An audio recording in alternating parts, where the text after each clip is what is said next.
There comes a time in every life when the ground seems to crack beneath our feet, when loss strikes, when dreams collapse, when the world turns its face away. In such moments, our problems feel like merciless adversaries, towering over us with the weight of inevitability. We think of them as intruders, as dark forces sent to derail our journey. But what if I told you that your problems are not enemies, but messengers? What if every obstacle that stands in your way is not blocking your path, but shaping it? Problems are not the end of your story. They are the fire in which your truest self is forged. Today, I want to invite you to look at your problems not with fear, but with reverence, because hidden within every difficulty is the very seed of your becoming. Let me show you how. There is a strange alchemy in the way life reveals us to ourselves. Most days we walk around carrying tidy stories about who we are: patient, kind, strong, rational. These stories are like masks, painted carefully over the deeper face of the psyche, and as long as nothing disturbs them, they remain intact. But life has its own designs. It does not care about the masks we prefer to wear.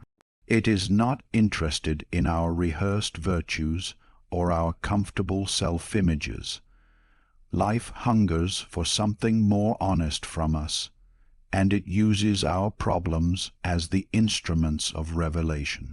When trouble comes, when plans collapse, when relationships fracture, when the ground beneath us trembles, what shatters is not merely our external world, but the fragile image we had of ourselves. We resist this shattering because it feels like failure. We imagine that if we were stronger, wiser, or better prepared, we would not be shaken.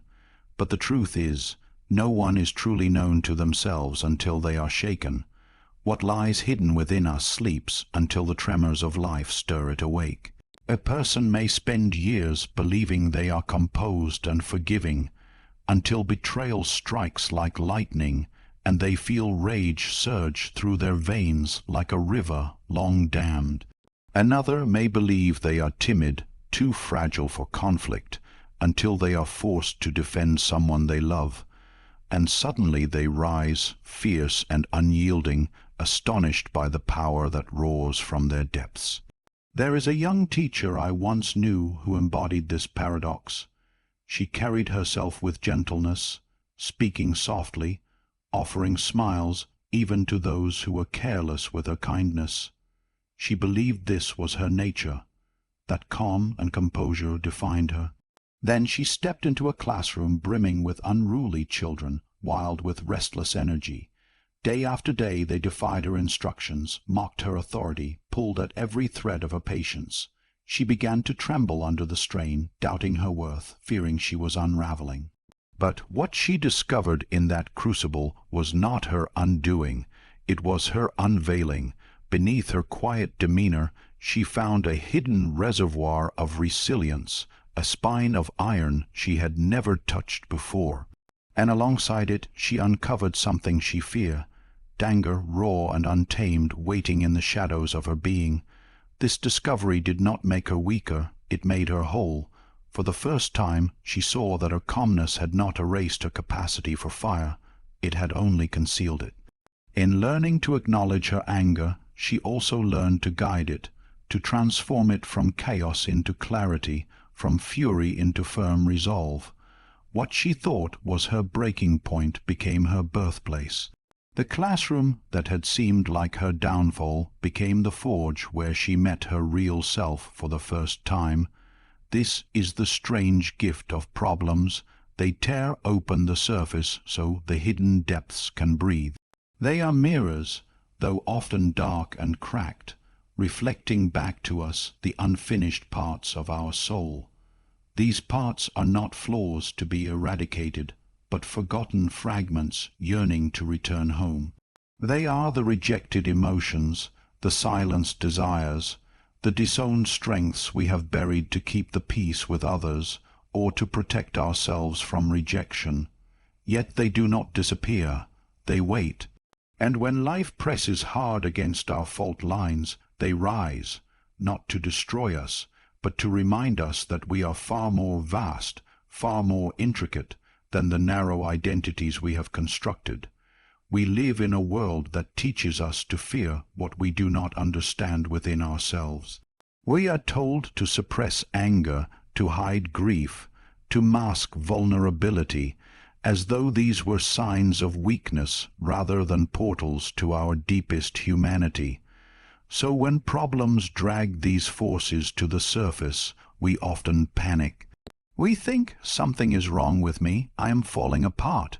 But what if it is not collapse at all? What if it is emergence? What if the chaos you feel is simply the sound of new truths breaking through the crust of old illusions?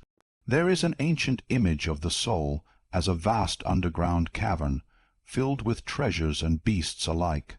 Most of us live near the entrance, in the light, afraid to venture deeper. Our problems are the earthquakes that shake the cavern, loosening stones, opening passages we did not know were there. We fear the tremors, yet without them we would never dare to descend, and without descent we would never discover who waits in the depths. Imagine a woman who has spent her life being agreeable, pleasing everyone to earn their love. She calls this kindness, but secretly she feels hollow, unseen. Then one day life delivers her a series of betrayals, friends who take her for granted, a partner who leaves when she has given everything. The pain is unbearable, but it stirs something fierce in her, something that whispers no more. For the first time she says no, sets a boundary, risks disapproval. She feels guilt, then liberation, then a new strength rising like dawn inside her. The betrayals did not make her cruel. They revealed the power she had buried beneath her compliance. Such awakenings are rarely gentle. They come with tears, with sleepless nights, with the disorienting sensation of losing the person we thought we were. But this loss is sacred. It is the shedding of an old skin that has grown too small.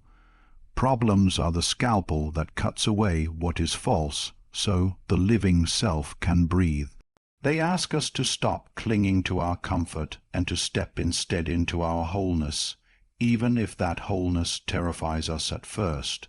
When we meet these hidden parts with compassion rather than judgment, something extraordinary happens. The very traits we once feared can become our allies. Anger becomes courage, fear becomes alertness, sorrow becomes empathy. What once felt like enemies within are revealed as guardians of our deeper truth, waiting only for our acceptance to guide us toward our authentic strength. So when life presses hard against you, when everything seems to crack, pause before you declare yourself broken. Look closely at what is rising from the fracture. It may be the part of you that has waited your whole life to be seen. Your problems are not evidence of your inadequacy. They are the summons to remember who you truly are, and who you have yet to become. There is a hidden rhythm woven into the fabric of life, and though we often resist it, this rhythm is what draws us toward our becoming. It is the rhythm of death and renewal, of endings that conceal beginnings, of destruction that conceals creation.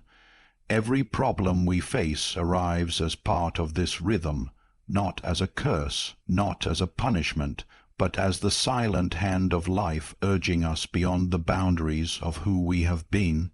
We long to grow while remaining intact, to ascend without being broken, to become more without losing what is familiar. Yet this is not how growth occurs. The seed cannot sprout while clutching the shape of its former self. It must crack, dissolve in darkness, surrender entirely to the unknown before the tender shoot of new life can pierce the soil. In much the same way, the human spirit cannot rise without first being undone. We are taught to see problems as interruptions, as obstacles blocking the path of our progress. But what if the problem is not blocking the path at all? What if it is the path?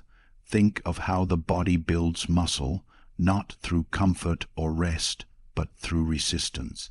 It is the very strain, the micro-tearing of fibers, that signals the body to grow stronger. This principle does not only govern flesh and bone. it governs the psyche as well. Emotional and spiritual strength do not bloom in the sunlit gardens of ease.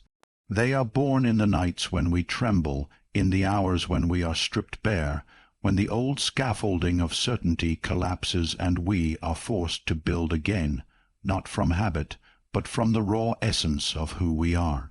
I once spoke to a man who had lost his job after 20 years.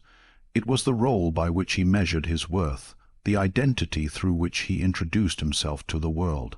The loss hollowed him. He told me he felt like a ghost haunting the ruins of his former life. For months he wandered in confusion, waking each day with no map, no title, nothing to offer when people asked what he did. Yet in the quiet of that void, something remarkable began to stir. Freed from the armor of his old identity, he began to ask questions he had never dared to touch. What do I truly love? What do I wish to give the world? What remains of me when all the labels are gone? Out of that questioning came a new purpose, one not born of fear or necessity, but of genuine calling. He began to work with young people, mentoring them not from a place of prestige, but from the raw honesty of someone who had walked through loss and come out the other side. He said to me later that losing his job was the worst and best thing that had ever happened to him. It shattered who he thought he was, and in the shards he found the beginnings of who he was meant to be. This is the paradox. The very moments we are most desperate to escape are often the moments that contain our deepest transformation. Problems act like sacred fires. They burn away what is false, what is stagnant, what no longer serves the life pulsing within us. At first, this burning feels like cruelty. We grieve the familiar structures that collapse under the heat, the roles, the relationships, the beliefs we clung to. But if we endure the flames without fleeing, something astonishing happens. From the ashes, a truer self begins to take shape, not constructed by fear or conformity, but sculpted by the hands of our own awakening. Growth does not ask for our comfort. It asks for our surrender. It demands that we release the tight grip on who we think we must be so that we may become who we truly are. This surrender feels like loss because we are trained to equate our identity with our safety. When life threatens that identity, our minds cry out in terror, "I am being destroyed." Yet what is actually being destroyed is not the essence of us, but the shell that has kept that essence confined. A caterpillar cannot imagine the wings waiting within it. It only knows that its body is dissolving, that everything familiar is disintegrating. But from that dissolution emerges a being capable of flight. So it is with us. The problems that crack our lives open are not annihilating us. They are making space for our wings.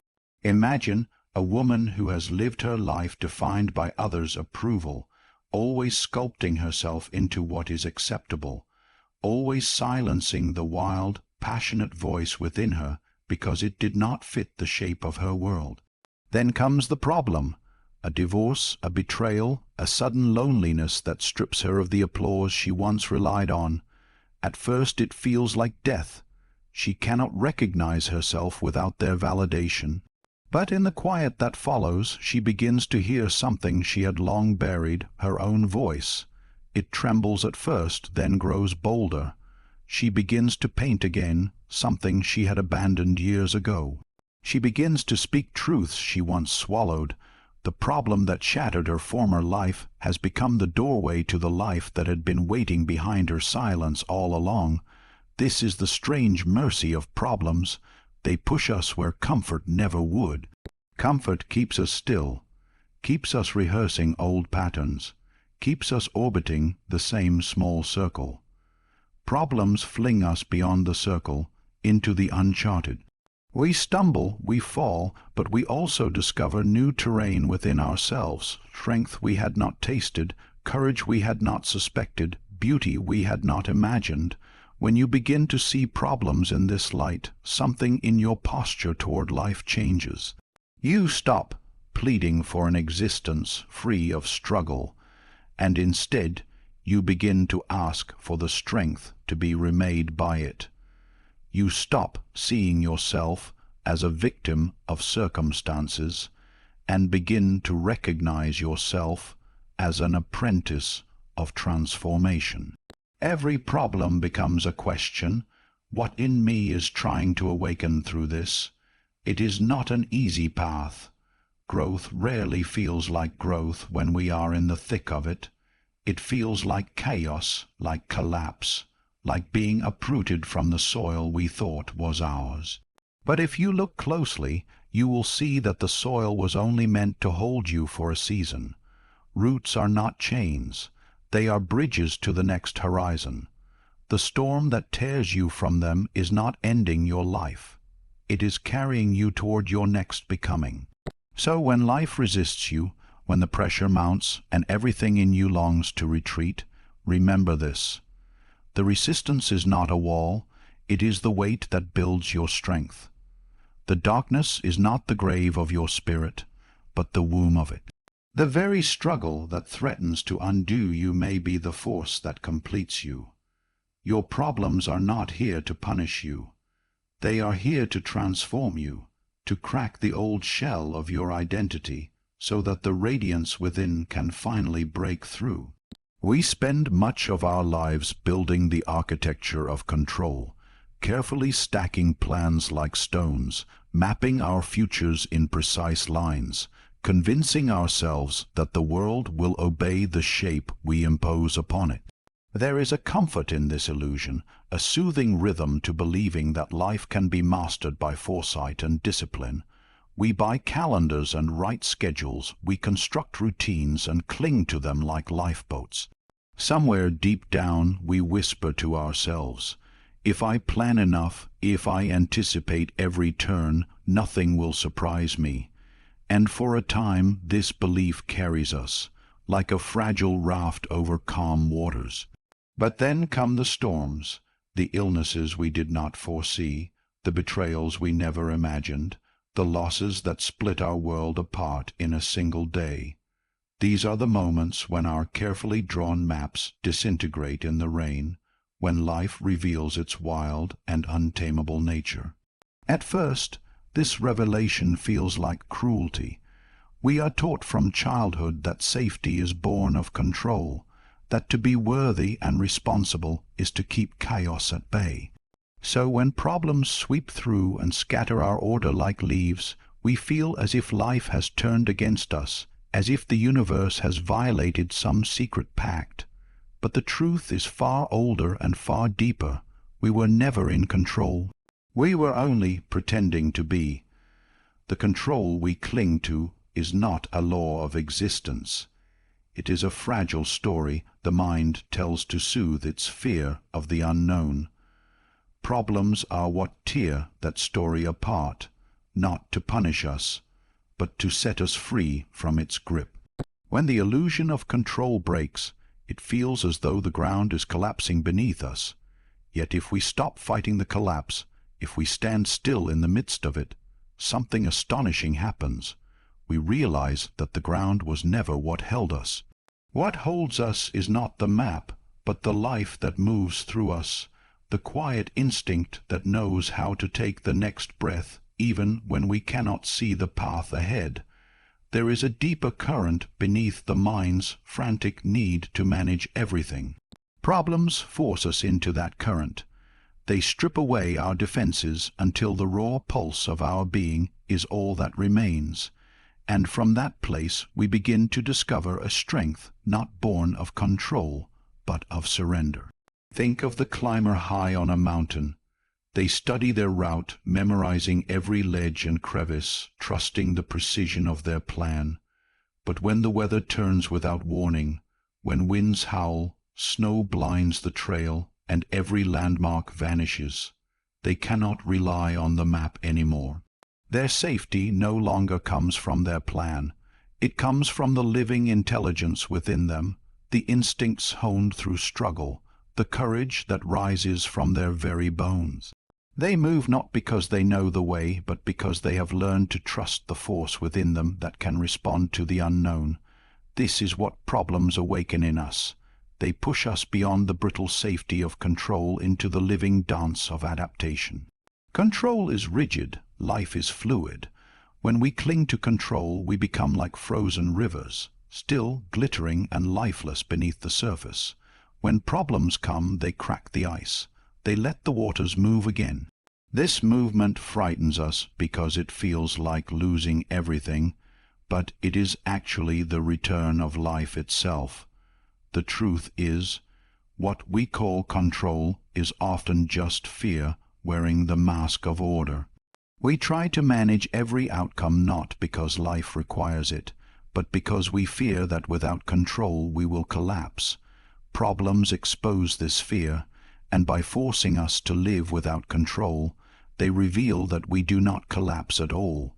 We endure, we adapt, we find new shapes. I remember a woman who spent decades orchestrating every detail of her life.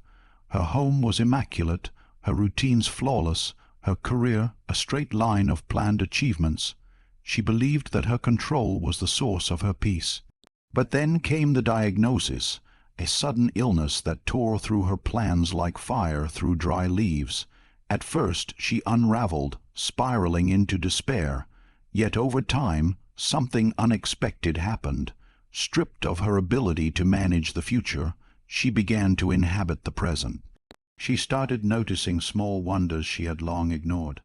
The softness of morning light, the laughter of her children, the warmth of her own breath. She stopped measuring each moment against what it should have been, and began receiving it as it was. What she once called peace, she realized, had been merely the absence of disruption.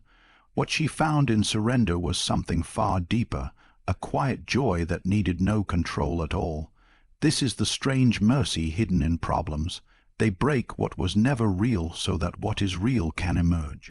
They tear down the illusion that we are the architects of existence, and in doing so they reveal that we are not fragile after all. We are not made of glass to be shattered by chaos. We are made of something ancient, something that bends and flows like water, something that can meet the unknown and still go on. When the mind loses its grip, the soul takes its first full breath. And there is a liberation in this. Once you stop believing you must control everything, you begin to see how much energy you have spent resisting life. You see how tightly you have clenched your hands around outcomes, how much you have feared change, how small you have made your world to keep it predictable. When problems rip away your control, they also rip away this prison. Suddenly you are no longer confined to the narrow lines you drew. You can move with the shifting winds. You can respond instead of resisting, flow instead of forcing. There is a deeper intelligence in life than our minds can comprehend, and it speaks most clearly when our plans have failed. Problems are not detours from our path. They are part of the path itself, shaping us in ways our logic could never design. When we lose control, we finally learn to listen. We begin to sense that life is not an enemy to be conquered, but a vast river carrying us forward, asking only that we stop thrashing long enough to feel its current. When this realization settles in, something softens inside. The fear of uncertainty begins to dissolve. The future no longer feels like a threat, because we know that even if it defies our maps, we will find our way, not by controlling it, but by meeting it with open hands and a steady heart. We do not need to know what lies ahead to walk forward. We only need to trust that whatever comes, something within us will rise to meet it. Problems teach us this trust. They break the illusion of control not to leave us lost, but to return us to the deeper truth that we were never lost at all. There is a quiet and unspoken bond that exists between all human beings, though we rarely sense it until life cracks us open. Most of the time we walk through the world wrapped in the armor of our own concerns, busy with our plans, measuring the distance between ourselves and others. We judge easily, compare constantly, dismiss quickly. We forget that behind every face we pass is a secret world, a heart that has been bruised, a soul that has known loss, fears that keep them awake at night. It is only when we ourselves are struck by suffering that this invisible connection becomes visible. Pain has a strange and holy way of dissolving the walls we have built. It takes what was once theoretical, the idea that others hurt, and makes it flesh. When you suffer, you begin to see the world with new eyes. The person who once seemed distant now appears as someone fighting a private war. The woman who snapped at you in the market suddenly becomes a human being whose heart may be breaking. Even the stranger on the bus with tired eyes ceases to be anonymous. Somewhere in you, you know that they too have carried burdens too heavy to name. Pain has the power to strip us of the arrogance of judgment. It humbles us, it makes us softer, slower to condemn, quicker to forgive. I once knew a man who spent much of his youth harsh and unforgiving. He believed that weakness was a choice, that people simply needed to try harder, to overcome whatever held them back. He was quick to criticize, quick to label others as failures. Then tragedy struck. His young child, the light of his life, passed away suddenly. In the aftermath, he became unrecognizable to himself. Grief did not merely wound him, it transformed him. His heart, once sharp with judgment, now ached with understanding. He could no longer look at another person's sorrow and remain unmoved. When he met someone who had lost a loved one, tears would rise unbidden. When he saw a parent holding their child, gratitude and grief mingled in his chest. What had once been an abstract idea, that life is fragile, that others suffer, had become a living truth. This is the strange paradox of pain. It can make us feel isolated, but if we allow it to work within us, it eventually draws us closer to others. It becomes a doorway to compassion, a bridge that links our private sorrow to the greater human story. Our problems do not simply weigh us down, they open us up. They tear through the illusions of separateness and remind us that we are all, in the end, bound together by the same threads of vulnerability. When you have known heartbreak, you can sit with another person's heartbreak without rushing them, without trying to fix what cannot be fixed. When you have walked through grief, you can recognize the look in another's eyes and offer comfort without words. When you have battled despair, you can hold hope for someone else who has none left. This is the gift hidden in the suffering we endure. It equips us to become a vessel of healing for others, not through preaching or platitudes, but through presence. There is a deeper wisdom here. Our culture often tells us to run from pain, to mask it, to distract ourselves until it goes quiet. But if we do this, we miss the transformation it carries. Pain, if we let it, enlarges the heart. It teaches us empathy in a way no book or sermon could. It shows us that every person we meet is carrying something invisible and heavy, and it invites us to tread more gently on this earth. Consider for a moment the times when you have felt most deeply understood. Likely it was not when someone tried to offer a solution or explain your pain away. It was when someone sat with you, listened, and let your sorrow breathe. That is what compassion allows us to do, to become the kind of presence that makes space for others to be exactly as they are. And it is often our own suffering that trains us for this sacred work. Problems do not just connect us to others, they refine the way we love. A person who has never faced hardship may offer love that is shallow, conditional, easily withdrawn when life becomes inconvenient. But a person who has been broken open by sorrow learns to love with a tenderness that does not turn away from difficulty. They love not because the world is perfect, but because they know how much it costs to be alive, how much courage it takes to keep going. I think of a woman who endured years of illness, her body racked with pain that no one could see. For a long time she was angry at the world, at her own fate, even at those around her who seemed healthy and free. But slowly something in her began to shift. She began to notice others who were suffering in silence too. The man in the waiting room whose eyes looked haunted, the teenager who walked alone down the street with his shoulders hunched, as if under an invisible weight. She started to reach out, not with pity, but with quiet solidarity. She began volunteering to help others with chronic pain, not out of duty, but out of an almost magnetic pull to ease the burden of those who walked the road she knew so well. Her own suffering had taught her the language of compassion, and now she could speak it fluently. This is how problems can become sacred. They take us beyond the narrow circle of the self and connect us to the wider circle of humanity. They remind us that life is not a competition to be won, but a pilgrimage to be shared. And when we share it, when we offer our empathy, our time, our presence, we turn our wounds into a source of light for someone else stumbling in the dark. There is an old saying that the cracks are where the light gets in, but perhaps the cracks are also where the light gets out, where the love that has been hidden inside us finally spills into the world.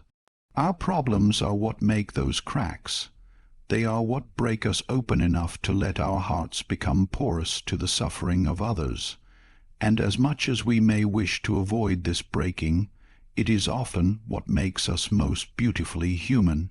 In this way, pain is not just a personal event, it is a universal teacher. It reminds us that we are not alone, that others have walked where we now walk, that others will need the very compassion we are learning in this hour. When we understand this, we no longer see our problems as meaningless. We see them as shaping us into the kind of people who can meet the world with gentleness. The very thing we thought would destroy us becomes the bridge that carries us closer to the hearts of others. And in that closeness, something deep within us begins to heal. There is a mystery to the way life shapes us, a deep intelligence that seems to know who we are meant to become long before we do. The path we imagine for ourselves is often straight and orderly, paved with goals we believe will bring us happiness, lined with achievements we are taught to desire. But life, in its wild and uncompromising wisdom, does not always allow us to remain on the road of our own choosing.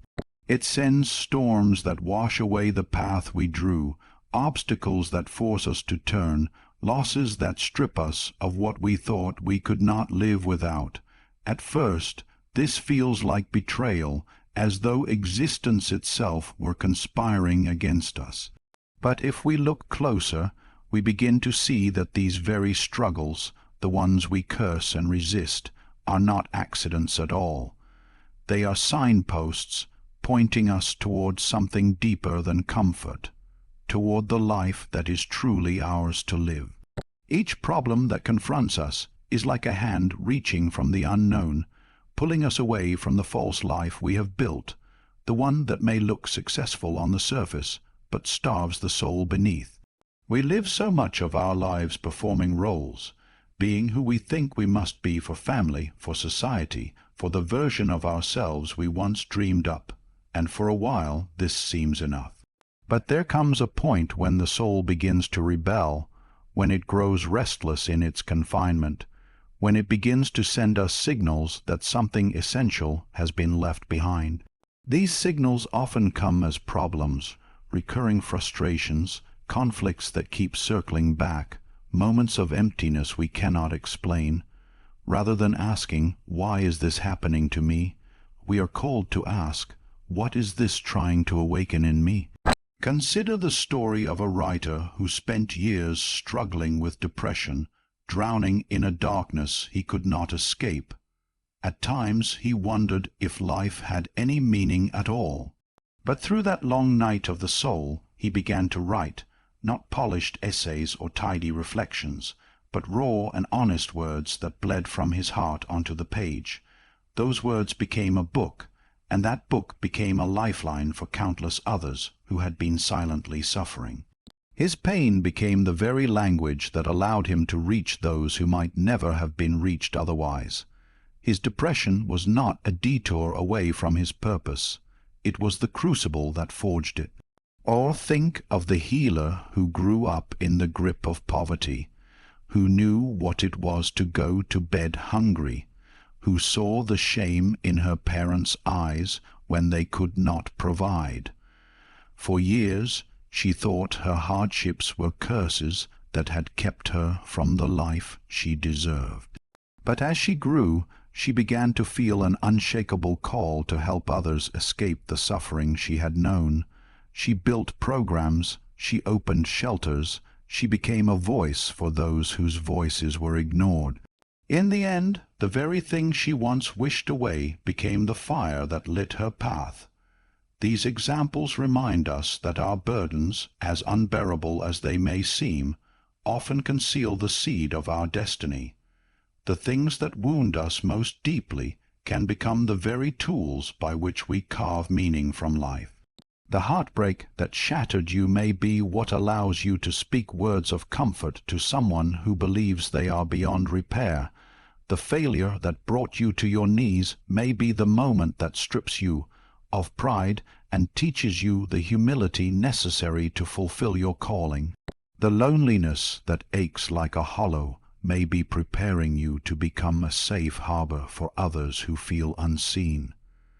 The soul is not interested in our comfort. It is interested in our wholeness.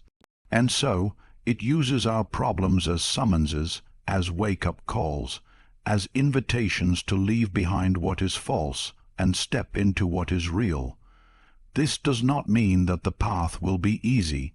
On the contrary, the road that leads to purpose often passes through valleys of despair, nights of uncertainty, deserts where nothing seems to grow.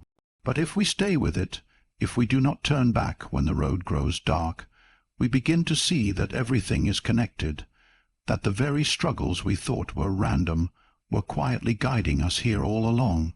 There is a kind of destiny that is not imposed on us from outside, but grows within us like a seed, waiting for the right conditions to break open. Problems are often those conditions. They are the rains that soften the soil, the storms that loosen the husk, the winds that carry us to the places we would not have chosen on our own but where we were meant to arrive. Imagine for a moment that the thing you now call your greatest burden is not an enemy but a teacher. Imagine that its purpose is not to crush you, but to strip away everything that is not essential, to reveal what you were born to bring forth into the world. If you saw it this way, would you still resent it? Or would you begin to listen to it, to let it shape you, to let it refine you like fire refines gold? So often we spend our lives running from pain, trying to erase it, numb it, outwit it. But what if running only takes us farther from ourselves? What if the task is not to escape the problem, but to follow it, to trace its meaning to the core, to ask with courage, what life is trying to be born through this? When you begin to see your problems this way, something remarkable happens.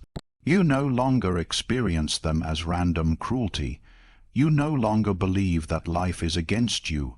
Instead, you begin to sense that life is shaping you, carving you like a sculptor chisels stone, not to hurt you, but to reveal the form that was hidden within all along. And perhaps one day you will look back on the very struggle you thought would destroy you and see that it was the turning point that gave you your true life. You will see that what felt like the end was the beginning, that the burden was the birthplace of your destiny, and in that moment you will understand that your problems were never meaningless. They were the secret guides that led you home. So when the next problem rises before you like a shadow, do not curse it. Greet it, sit with it as you would sit with a wise old teacher, because that shadow carries your light. Your problems are not here to destroy you. They are here to awaken you.